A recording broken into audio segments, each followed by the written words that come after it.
quero tomar como meu texto de hoje 1 Coríntios, capítulo 10, começando com o versículo 12.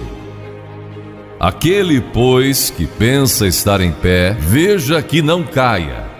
Não vos sobreveio tentação, ouçam isto, não vos sobreveio tentação que não fosse humana. Todo ser humano enfrenta tentações no decorrer de sua vida, mas Deus é fiel e não permitirá que sejais tentados além das vossas forças. Pelo contrário, juntamente com a tentação vos proverá livramento, de sorte que a possais suportar. Deus provê o escape, se você conhece a Cristo. Bom, aqueles dois filmes tiveram um tremendo impacto sobre o mundo. De 1982, foi Carruagens de Fogo, a história de Eric Liddell, um jovem que disse não a si mesmo e sim a Cristo. Ele surpreendeu o mundo quando se recusou a correr no domingo nas Olimpíadas de Paris de 1924.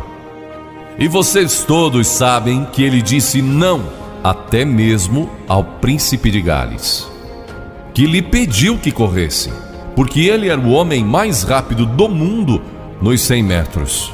Mas ele disse não pelo dia ser num domingo e era contra suas convicções bíblicas escocesas.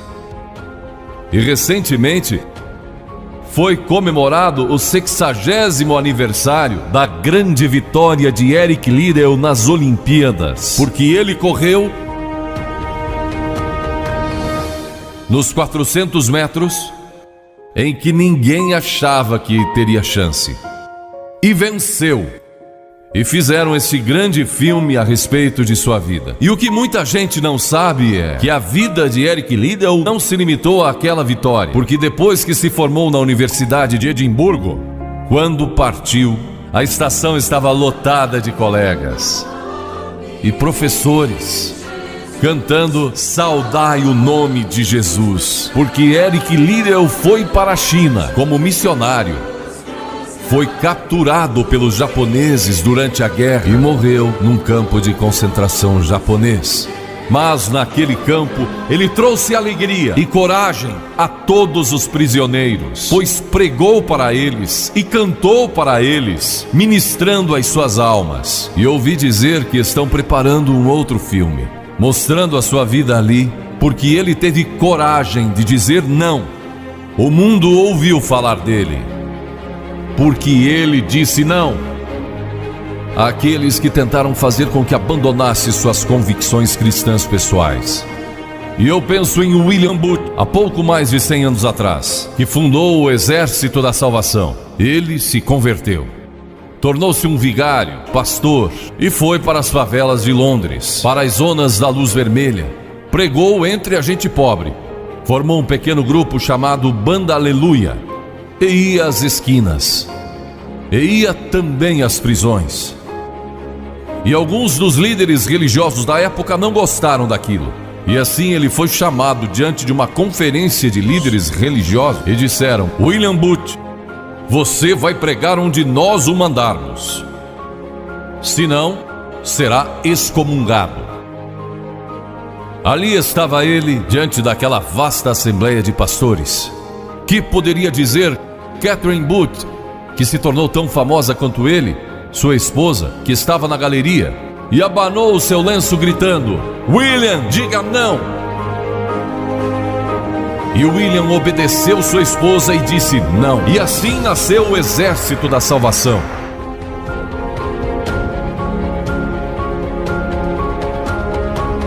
Lemos muitas histórias na Bíblia a respeito de jovens que disseram não e mudaram o curso da história.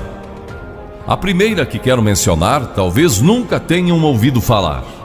Seu nome foi Vasti e foi rainha da Pérsia, a esposa de Assuero, que reinou desde a Índia até a Etiópia. Pense em todo o petróleo que ele tinha e provavelmente nem sabia. Um dos monarcas mais ricos que já viveu. E ele deu uma grande festa que durou muitos dias. No fim, provavelmente já bêbado, ele ordenou que sua esposa Vasti viesse e ali dançasse para todos os seus convidados. E ela assombrou aquele grupo de líderes mundiais. Ao se recusar, ela disse: não, eu não vou expor o meu corpo para esses homens. Ele mandou outra mensagem, ameaçando que ela deixaria de ser rainha e perderia seus confortos e bens materiais e toda a sua fama. Mas a sua resposta foi a mesma: não. E ela mudou a história, porque foi deposta como rainha. Nada mais sabemos. Mas por causa dela, Esther se tornou rainha e o povo judeu foi salvo. E até o dia de hoje, o povo judeu celebra um grande feriado, porque uma mulher disse não e abriu a porta para a salvação do povo judeu, porque havia um homem como Hitler, e era o primeiro-ministro do país, decidido a destruir e aniquilar os judeus.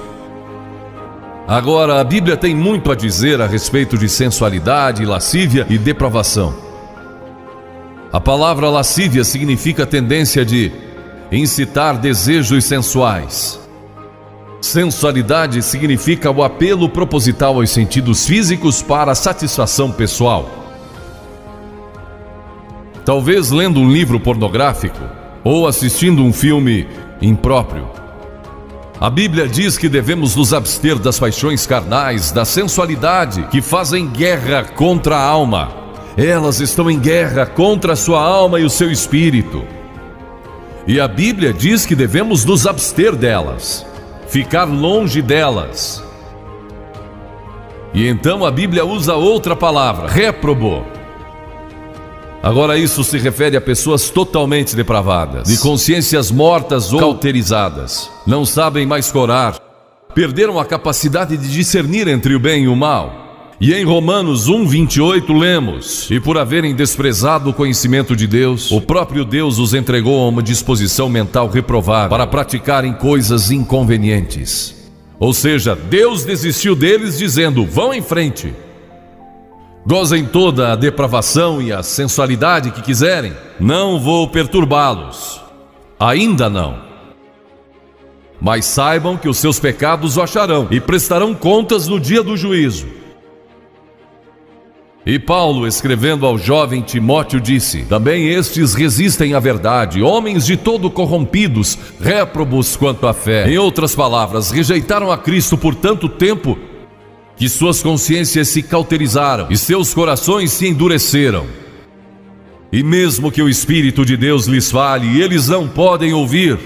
É por isso que é importante que você aceite a Cristo quando jovem. É importante que venha a Cristo agora. Se o Espírito de Deus está falando com você, entregue a sua vida a Cristo, porque o dia pode chegar em que a sua consciência esteja morta e você não possa mais ouvir a voz de Deus.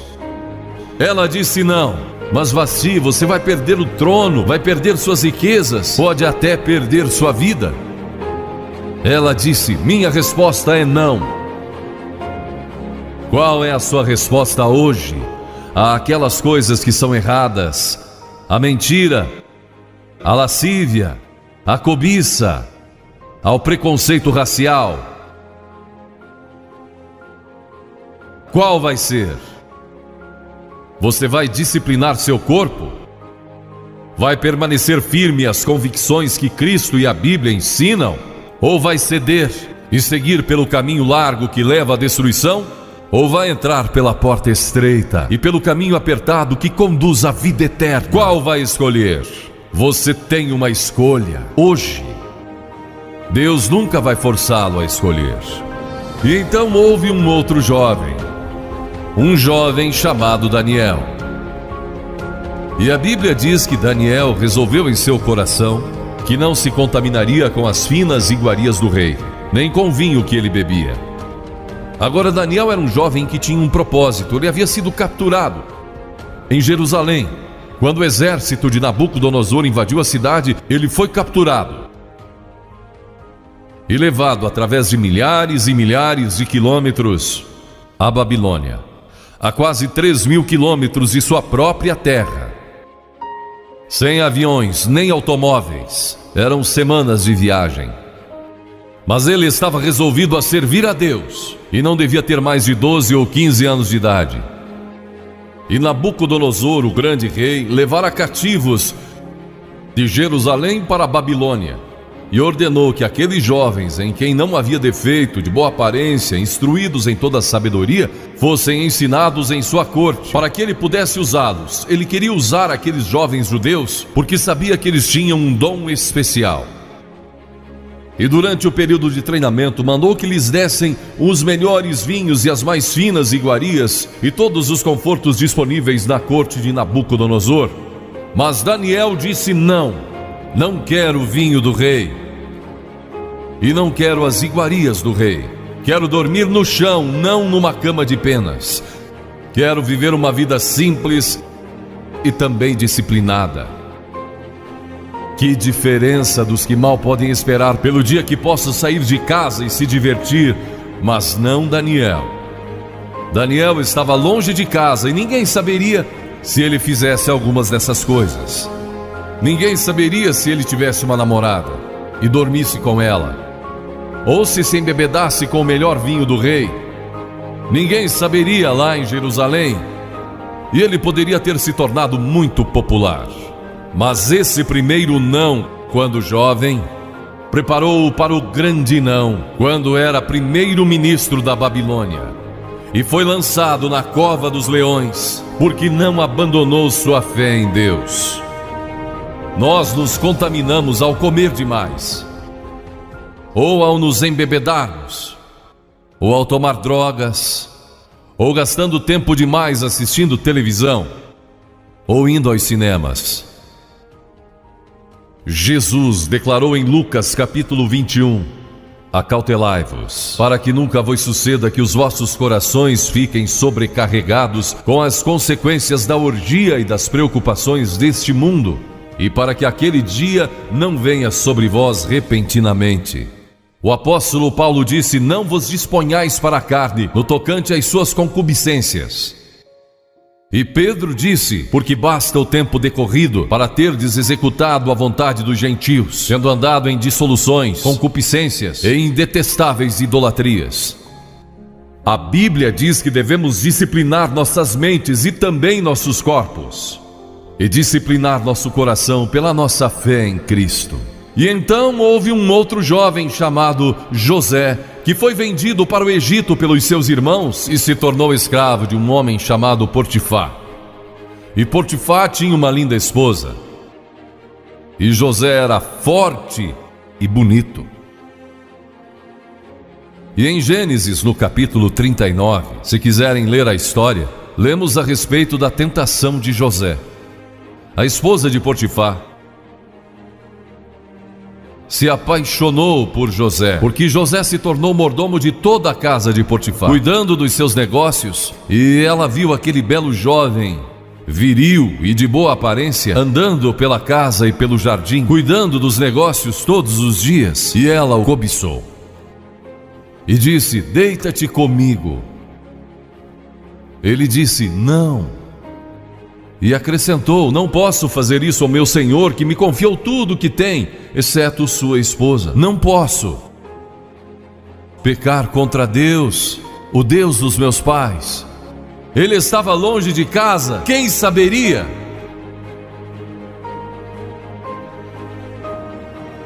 Mas disse não.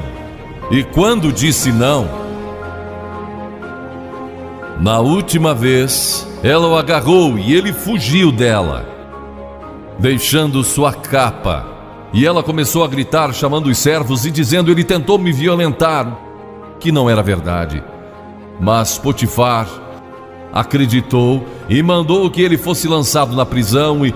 E muitos de vocês sabem a história, que ele foi para a prisão E através de uma série de circunstâncias, ele depois se tornou primeiro-ministro de todo o Egito e governou o Egito sobre o faraó.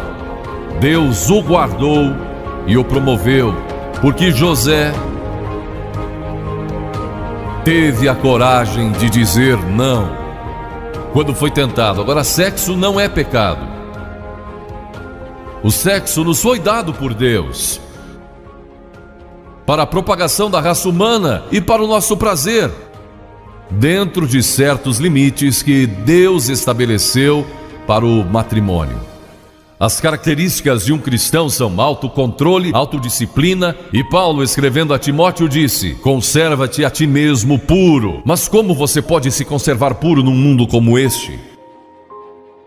Como pode se manter puro olhando para as bancas de jornais ou assistindo alguns filmes? Como pode se manter puro com as tentações que enfrenta todo dia? Não pode, de modo algum, exceto se Cristo está em seu coração. Ele lhe dará a força e o poder, porque nenhuma tentação lhe sobrevirá que Cristo não lhe ofereça um meio de escape. Entregue a sua vida a Cristo hoje, deixe que Ele controle a sua vida, deixe Ele ser o Senhor de sua vida, deixe que Ele controle essa área de sua vida, sua mente, seu corpo e sua vida sexual. Deixe que Ele tome conta dela. E lemos a respeito de um outro jovem chamado Moisés. Em geral, pensamos em Moisés como um homem velho, de barba, mas foi na juventude que ele tomou uma decisão que o levou à grandeza. Porque a Escritura diz, pela fé Moisés, quando o homem, talvez aos 17, 18 anos de idade, recusou ser chamado filho da filha de Faraó. Recusou, ele fez uma escolha, preferindo ser maltratado junto com o povo de Deus, a usufruir prazeres transitórios do pecado. Agora observe que ele estava no Egito. Era filho da filha do faraó, herdeiro do trono do Egito. E talvez seria o próximo faraó. Mas ele fez uma escolha, porque sabia que seu povo, o povo de Israel, era escravo dos egípcios. E ele teve que tomar uma decisão no auge de sua glória. E no auge de tudo o que lhe foi oferecido. E ele disse não a Faraó. Não vou ser seu filho, prefiro sofrer e morrer com meu povo e servir o Deus vivo e verdadeiro. E foi exatamente o que ele fez. E conhecemos Moisés hoje como um dos grandes homens da história. Ele rejeitou os prazeres transitórios do pecado. E há uma diferença entre prazeres e alegria. Quem ama os prazeres empobrecerá, diz a Bíblia. E ela cita um homem que disse: entreguei o meu coração à loucura e aos seus prazeres, mas tudo isso é correr atrás do vento. Quem vive em prazeres está morto, embora viva, amando aos prazeres mais do que a Deus. A Bíblia diz que há pessoas que amam aos prazeres mais do que a Deus. É o seu caso? Você ama a Deus mais do que ama a prazeres pecaminosos? Não falo de esportes e todas essas coisas maravilhosas que temos. Falo de prazeres pecaminosos. Mas a alegria produzida pelo Espírito Santo, e há centenas de passagens que falam dessa alegria. Você pode ter alegria mesmo quando não tem prazer, porque a alegria é profunda. O anjo disse aos pastores naquela grande noite: não temais, pois vos trago boa nova de grande alegria, que o será para todo o povo. E mesmo no sofrimento, quando você recebe a Cristo, Deus não remove o sofrimento. Ele não remove todos os problemas e as dificuldades da vida. Ele não faz isso. Ele não promete, se você está desempregado, conseguir um emprego amanhã se você aceitar a Cristo hoje à noite. Ele promete que lhe dará graça e força e alegria em qualquer situação. Bem-aventurados sois quando os homens vos odiarem e quando vos expulsarem da sua companhia, vos injuriarem e rejeitarem o vosso nome como indigno, por causa do Filho do Homem. Regozijai-vos naquele dia e exultai. Ele disse: quando vierem a mim e tiverem problemas e tribulações, e as pessoas odiarem vocês, ele disse: exultai, porque grande é o vosso galardão lá no céu, pois dessa forma procederam os seus pais como os profetas. Todos que viverem piedosamente em Cristo serão perseguidos. A Bíblia diz: ainda haverá sofrimento. Jesus disse: quem não tomar a sua cruz e negar-se a si mesmo não pode ser meu discípulo.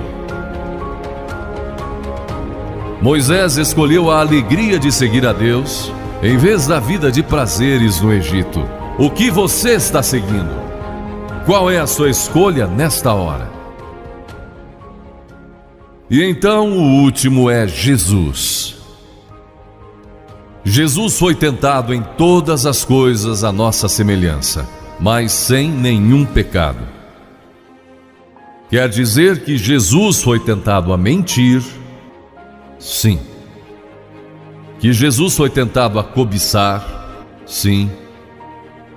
Que ele foi tentado a adulterar? Sim. Que Jesus foi tentado a roubar? Sim. Ele foi tentado em todas as coisas, como nós, mas sem pecado. Como ele teve vitória sobre a tentação? A Bíblia nos diz no capítulo 4 de Mateus e em muitos outros textos, mas vou falar só deste. O diabo veio a ele quando ele estava faminto e sedento e disse: se és o Filho de Deus, manda que essas pedras se tornem em pães. Observem que ele tentou colocar dúvidas na mente de Jesus quanto à sua identidade. Agora Jesus era o Filho de Deus, nascido de uma virgem, Filho de Deus, que foi ressuscitado dos mortos pelo poder de Deus e está vivo hoje. Mas o diabo pôs dúvidas em sua mente. Ele estava fraco e cansado e faminto, um ser humano. Ele não enfrentou o diabo como Filho de Deus, enfrentou como homem. E ele sempre respondeu citando as Escrituras. É por isso que você deve decorar as Escrituras. Nem só de pão viverá o homem, mas de toda palavra que procede da boca de Deus. Jesus disse que há uma coisa que é mais importante que a comida, sexo e coisas materiais. É sua vida espiritual. E então ele disse: se tu és o Filho de Deus, atira-te abaixo, porque está escrito: aos seus anjos ordenará a teu respeito que te guardem, para não tropeçares. E Jesus de novo respondeu: está escrito: não tentarás o Senhor teu Deus. Então o diabo o levou a um alto monte e lhe mostrou todo o futuro do mundo, todos os reinos que ainda estavam por vir. Ele disse: se dobrares o teu joelho e me adorares, eu te darei todos os reinos do mundo e sua glória. Jesus não argumentou se ele podia fazer isso. O diabo pode dar-lhe qualquer coisa. Alguns de vocês estão vendendo as suas almas por nada, coisas sem valor. A Jesus ele ofereceu o mundo todo. Mas ele sabia que a cruz estava esperando por ele, e o único meio de salvação para o mundo era a cruz. Se tivesse obedecido ao diabo, nós nunca teríamos tido a oportunidade de sermos salvos e perdoados. Jesus teria tomado um atalho e nós estaríamos perdidos. Mas Jesus disse: está escrito, ou melhor, começou dizendo: retira-te, Satanás, porque está escrito: ao Senhor teu Deus adorarás e só a Ele darás culto. E assim o diabo o deixou, e anjos vieram e o serviram. Observe como Jesus enfrentou o diabo ao ser tentado. Primeiro, ele citou as Escrituras. Segundo, ele estava cheio do Espírito Santo. E terceiro, estava na vontade de Deus. Você está disposto a dizer não às tentações do diabo? Está? Pense nisso. E está disposto a dizer sim às declarações de Cristo, de que Ele é Filho de Deus? e quer que Ele entre em seu coração e perdoe seus pecados, salvando? Eu sei que muitos de vocês foram batizados e confirmados. A maioria de vocês talvez sejam membros de uma igreja, ou se identificam com uma igreja, ou talvez vão a uma igreja 2 ou 3 vezes ao ano. Não sei se faz isso ou não, mas sei que muitos o fazem. Mas não podem declarar aqui hoje: eu sei que meus pecados foram perdoados, eu sei que vou para o céu. Deus está disposto a perdoar todo o seu passado hoje por causa da cruz. Deus está disposto a dizer: eu perdoo você, porque Ele ama você. E Deus se interessa por você como se você fosse a única pessoa em todo o mundo. E você pode recebê-lo nesta noite. Você diz: o que preciso fazer? Primeiro, deve estar pronto a se arrepender dos seus pecados. O primeiro sermão de Jesus foi sobre arrependimento. E a palavra arrependimento significa mudança, mudar suas ideias, mudar seu estilo de vida. Deixar que Cristo entre e o ajude a mudar. Está pronto a fazer isso? Não pode mudar por si mesmo. Mas Ele o ajudará a mudar. Não que você será perfeito. Significa que vai dar à sua vida uma nova direção. E Ele estará com você para ajudá-lo. À medida que você anda dia a dia com Cristo, você vai falhar e vai errar. Não vai ser perfeito. Mas Cristo estará com você. Se estiver pronto a se arrepender, diga a Deus nesta hora: eu pequei e me arrependo, e estou pronto a mudar. E então a segunda coisa é que você o recebe pela fé. Cliff disse há pouco que você não pode racionalizar a salvação. Há certas coisas que podemos compreender, mas muitas delas você não pode entender. Tem que vir como uma criança, dizendo: não posso entender tudo, mas eu te recebo em meu coração hoje pela fé. Pela fé que somos salvos, pela fé e não por obras, para que ninguém se glorie.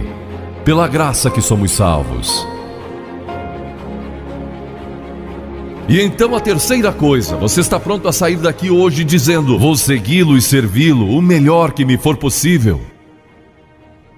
Sabe, em nossa reunião em Bristol, há algumas semanas atrás, estava ali um jovem de 17 anos. Ele tinha ido à autoescola aquela tarde e pediu que seu instrutor o deixasse em um dos portões do estádio. E entre aquela multidão, ele encontrou sua família, que tinha sido convidada para a cruzada. E no encerramento, ele e sua irmã fizeram o que vou pedir que vocês façam hoje. Vieram à frente e ficaram diante da plataforma, indicando que estavam entregando suas vidas a Cristo. Uma semana depois, esse rapaz de 17 anos morreu num acidente num túnel que desmoronou. Talvez até vocês tenham lido nos jornais. Ele disse sim a Cristo, nunca imaginando que em poucos dias ele estaria indo ao céu. E nós o veremos lá outra vez. Você sabe para onde iria se isso acontecesse com você? Certifique-se antes de sair daqui. Vou pedir que saia dos seus lugares agora. Centenas de vocês, talvez milhares até. E venham e fiquem aqui na frente. Calmamente e irreverentemente dizendo ao ouvir: eu me arrependo dos meus pecados. Quero receber a Cristo em meu coração. Quero saber que fui perdoado e que um dia vou para o céu. Quero esta nova vida. Você diz: mas Billy, por que você pede que venhamos publicamente? Por que em público? Porque toda pessoa que Jesus chamou no Novo Testamento, chamou em público. Ele disse: se não estiver disposto a me confessar diante dos homens, tampouco eu o confessarei diante do meu Pai que está nos céus. Jesus morreu publicamente por você, despido, sangrando diante de toda aquela multidão. Por você. Certamente você pode vir à frente hoje, declarar sua entrega a Cristo. Não somente os jovens, talvez você tenha 70, 80 anos e Deus falou com você hoje. Levante-se e venha. Vamos esperar por você. Você que está assistindo pela internet no século 21, no Brasil ou em outras partes do mundo, também pode tomar uma decisão por Cristo agora. Entregue a sua vida a Cristo hoje. tome a decisão que estas pessoas estão tomando, estas centenas de pessoas. Vimos mais de 3.000 pessoas todas as noites. Que Deus o ajude a tomar essa decisão hoje. E procure uma igreja mais próxima.